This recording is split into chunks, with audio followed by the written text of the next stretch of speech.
Côte d'Ivoire, le président Alassane Ouattara renversé par son propre camp. Abidjan, 21 mai 2025, 2 heures du matin. La ville dort encore. Les rues sont silencieuses. Mais au palais présidentiel, le cœur du pouvoir ivoirien est déjà tombé. Des pick-up militaires encerclent les grilles. Les gardes d'élite déposent leurs armes, sans un mot. Dans un couloir vide, le président Alassane Ouattara est arrêté par ses propres hommes. Pas un coup de feu, pas de violence, juste un silence lourd et une phrase qui claque dans l'air. « Monsieur le Président, votre mandat s'arrête ici. » Quelques heures plus tôt, des rumeurs couraient dans les casernes. On disait que des blindés avaient quitté Yamoussoukro, que les communications entre les états-majors étaient coupées. Mais personne n'y croyait vraiment. Jusqu'à 3h24 du matin. Ce soir-là, la télévision nationale RTI interrompt brutalement son programme. À l'écran, un colonel visiblement ému annonce « Le président Ouattara n'exerce plus aucune fonction.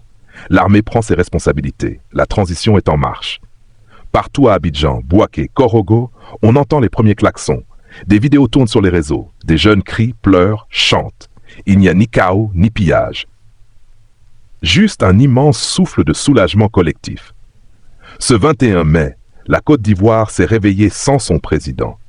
Et tout le monde a compris d'un seul regard. Cette fois, c'est terminé. Depuis des mois, le pays vivait dans une tension contenue. Les discours officiels étaient bien rodés. Les apparitions du président soigneusement mises en scène, mais dans les casernes, dans les marchés, dans les mosquées, la colère grandissait. Les soldats parlaient à voix basse. Des noms circulaient. Des unités se plaignaient. Missions floues, primes impayées, compagnons laissés pour morts dans le nord. Certains gradés étaient mutés. D'autres disparaissaient sans explication. Au fond, ce qui révoltait, c'était le sentiment d'avoir été utilisé. La lutte contre le terrorisme semblait n'être qu'un prétexte. Dans les rangs, on dénonçait les manœuvres opaques, les accords obscurs entre Abidjan, Paris et d'autres puissances étrangères. On nous envoyait mourir à la frontière pendant que d'autres négociaient à l'hôtel Ivoire, dira plus tard un officier. Dans les rues aussi, la jeunesse grondait. Les universités étaient en effervescence. Les réseaux sociaux s'enflammaient, mais le régime tenait encore. La peur faisait taire les plus braves jusqu'à ce que même l'armée n'en puisse plus. On a vu trop de trahisons, trop de magouilles. On a compris que le président ne gouvernait plus. Il protégeait un système, pas un pays, confiera un colonel de la garde républicaine. Le soir du 20 mai, alors que le convoi présidentiel s'apprête à quitter Abidjan pour une retraite à Assini, un ordre discret est donné dans une oreillette. C'est le moment. Ce n'est ni une rébellion venue des frontières, ni une attaque étrangère. Le coup d'État du 21 mai vient du cœur même de l'armée ivoirienne. L'opération a été préparée dans l'ombre pendant plusieurs semaines, pas par des civils, mais par 3 colonels, un général et une poignée d'officiers loyaux, non pas au président, mais à la nation. Début avril, les signes d'alerte se multipliaient. Ordres contradictoires venus du sommet, mouvements suspects dans la garde présidentielle, retrait d'armes dans des lieux non déclarés. On a compris qu'il préparait quelque chose. Soit une purge, soit une fuite, dira plus tard un haut gradé. Le plan est baptisé Opération Minuit, une opération simple, chirurgicale, redoutablement efficace. L'objectif, neutraliser Ouattara sans verser de sang avant qu'il ne quitte Abidjan. Les unités fidèles sont discrètement infiltrées au poste clé. RTI, aéroport, palais présidentiel, pont stratégique.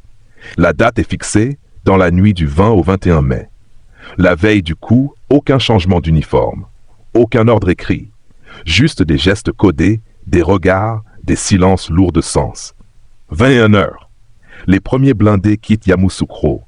Feu éteint, ils prennent les routes secondaires. 0h42, ils entrent dans Abidjan. 1h12. Le palais présidentiel est encerclé. Il ne s'agissait pas de prendre le pouvoir, dira plus tard le général en charge. Il s'agissait de reprendre notre honneur. Dans le quartier du plateau, les rues sont désertes. Les lampadaires clignotent. Soudain, sans bruit, 4 blindés légers se positionnent au coin du palais. À l'intérieur, les gardes présidentiels comprennent immédiatement. Certains baissent les yeux.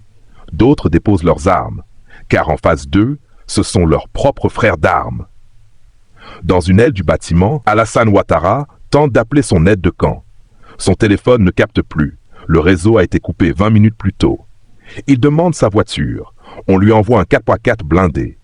Mais à la sortie du palais, le véhicule est bloqué par un barrage tenu par ses propres officiers. Un colonel s'approche. Il ne crie pas. Il ne menace pas. Il dit simplement « Monsieur le Président, veuillez descendre. Ce n'est pas une arrestation, c'est une récupération. » Ouattara descend sans un mot. Il regarde autour de lui. Personne ne le bouscule. Personne ne le salue. Mais tous comprennent que l'histoire vient de tourner une page. Il est conduit dans un véhicule civil, escorté par des soldats. Destination inconnue. Le pouvoir a changé de main. Sans un seul coup de feu. 3h24. L'écran de la RTI devient noir, puis un jingle militaire. L'image revient. Un homme en uniforme décoré regarde la caméra. Derrière lui, le drapeau ivoirien, sans aucune photo du président. Il parle sans colère, sans revanche, mais avec gravité. Ivoiriens, Ivoiriennes, en cette nuit du 20 au 21 mai, l'armée nationale a pris ses responsabilités. Le président Alassane Ouattara a été placé en détention sécurisée. Il est sain et sauf. Pas d'applaudissements, pas de cris. Juste des mots choisis, pesés. Et cette déclaration inattendue, il ne s'agit pas d'un coup de force. Il s'agit d'un acte de sauvegarde nationale. À partir de ce jour, les institutions sont dissoutes. Un conseil de transition républicain est mis en place pour assurer l'ordre, la paix et la justice. Il conclut par une phrase que toute l'Afrique va retenir. Le peuple n'a pas d'armes, mais il a une armée. Et aujourd'hui, cette armée est avec lui. Dans les foyers d'Abidjan, les alertes s'affichent sur les téléphones. Personne ne comprend tout de suite, mais personne ne doute de ce que cela signifie. Cette nuit-là, la Côte d'Ivoire a changé de camp. Et cette fois, c'est l'uniforme qui a parlé pour le peuple. À l'aube, alors que le soleil ne s'est pas encore levé, les rues s'animent comme en plein jour. Dans les quartiers populaires, Yopougon, Abobo, Koumassi, les cris, les lampes torches et les klaxons envahissent les rues. On ne célèbre pas une victoire militaire. On respire enfin.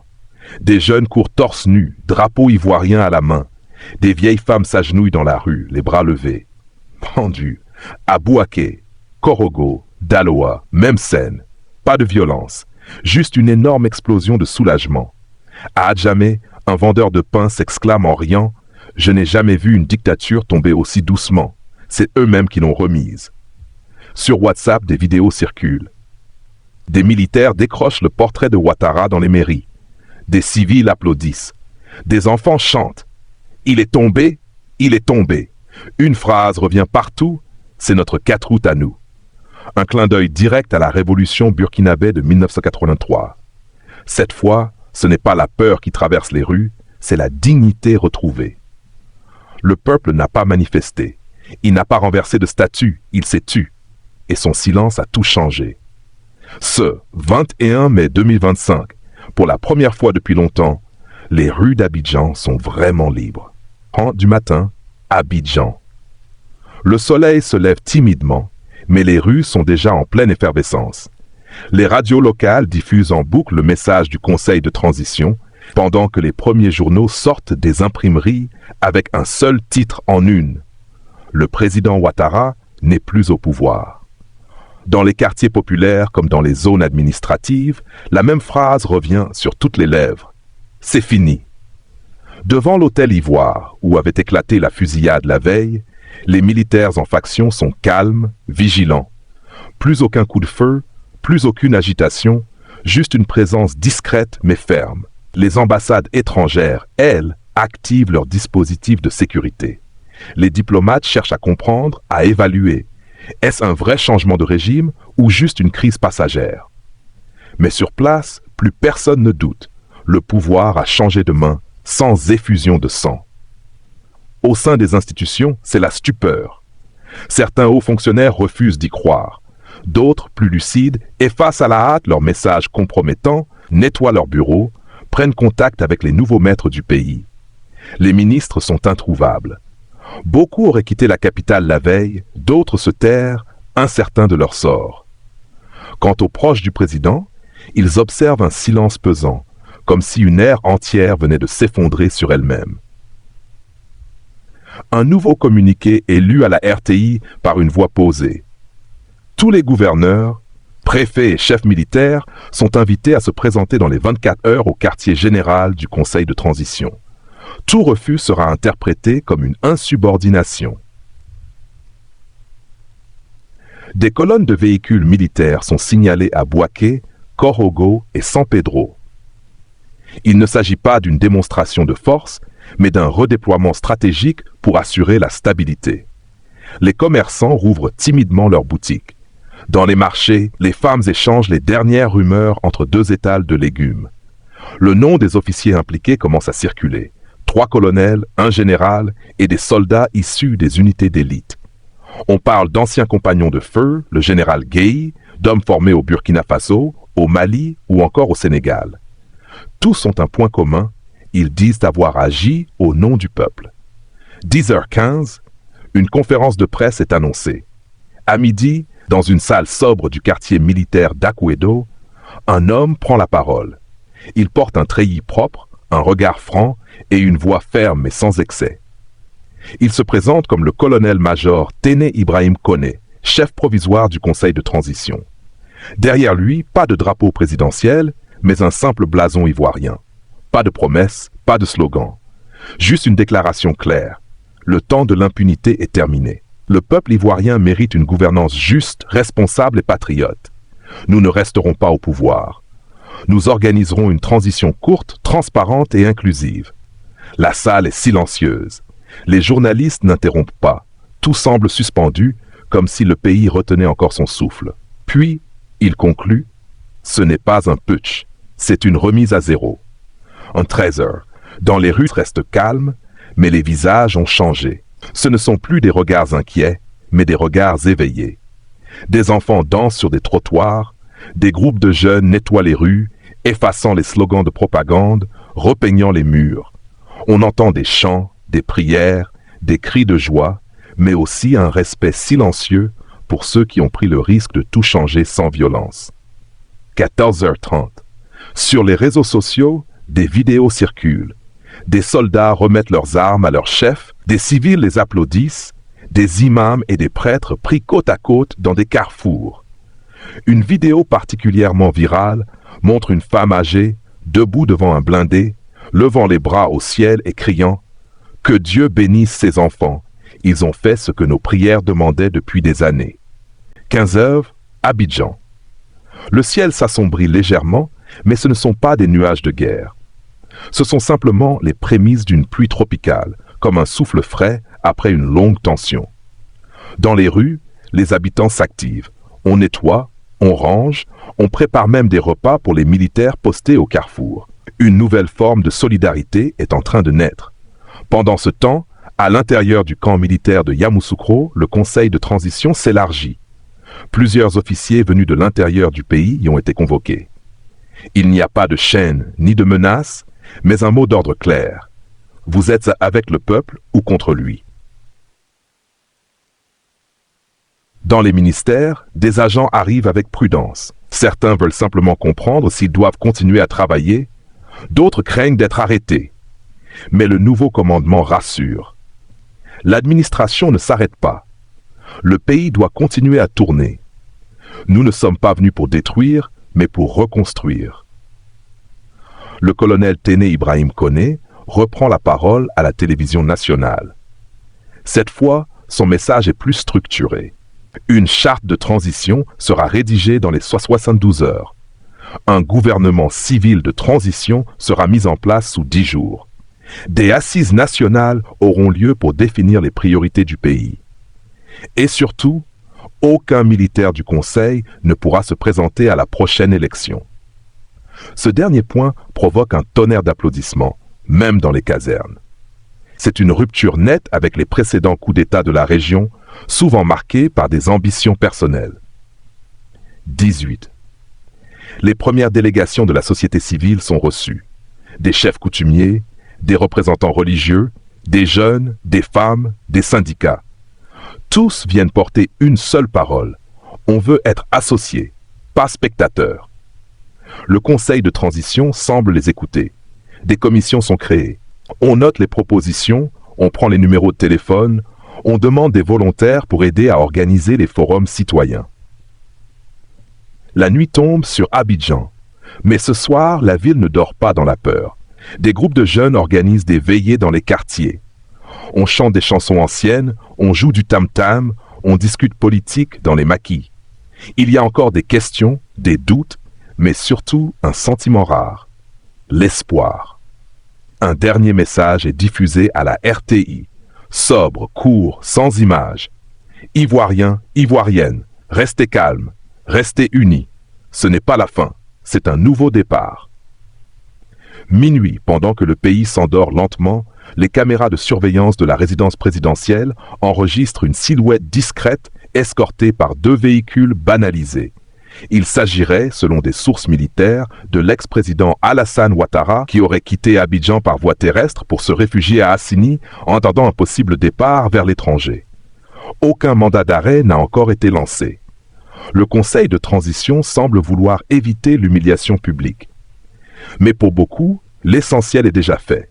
Ouattara est parti, et le pays, lui, est toujours debout.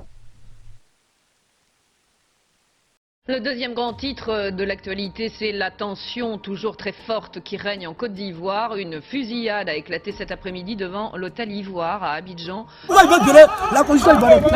Pourquoi? Nous ne voulons pas ça. On est fatigué. Vous en avez assez de payer trop cher pour des outils numériques et des abonnements. Bonne nouvelle, laissez-moi vous présenter Gamso, la plateforme ultime qui vous donne accès à des services premium comme ChatGPT, Midjourney, Autodesk et bien d'autres, à des prix incroyablement réduits. Que vous soyez étudiant, entrepreneur ou créatif, Gamso vous permet d'accéder à vos outils préférés pour une fraction du prix.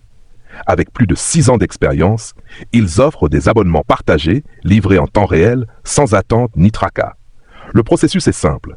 Inscrivez-vous sur gamso.com, choisissez un abonnement, payez via une passerelle sécurisée et profitez immédiatement de votre service. Gamso se démarque avec une activation instantanée, un bouton de réinitialisation rapide, une sécurité SSL garantie, un support 24/7 et une garantie de remboursement sous 24 heures.